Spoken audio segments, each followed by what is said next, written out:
Hello friends, welcome to my terrace garden. என்னோடய மஞ்சள் செடிகள்லாம் எப்படி இருக்குதுன்னு பாருங்கள் ஃப்ரெண்ட்ஸ். மஞ்சள் வளர்க்குறது ரொம்ப எளிமையான ஒன்று தான்.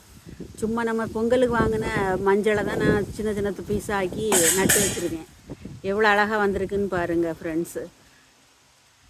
மூலிகைகள் முதல் இடம் பிடித்த செடி மஞ்சள் செடி தான்.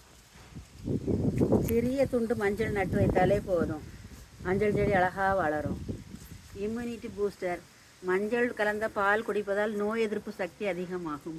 மாடி தோட்டத்தில் சுலபமாக மஞ்சள் வளர்க்கலாம். மேலோட்டமாக விதைக்க வேணும், ரொம்ப ஆழமாக விதைக்கக்கூடாது. ஏப்ரல் மேலே விதைக்கலாம்.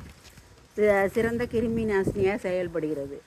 நம்ம மஞ்சளை சும்மா சின்ன சின்ன சின்ன பீஸாக ரவுண்டாக கட் பண்ணி வெயிலில் காய போட்டு அதை மிக்சியில் பவுடர் பண்ணி நம்ம சமையலுக்கு யூஸ் பண்ணாலே போதும். இந்த குறுக்கு மீன் வேல்யூ அப்படியே இருக்கும். நம்ம அவிச்சு காய போடுறத விட சும்மா பச்சையாகவே கட் பண்ணி போடலாம்.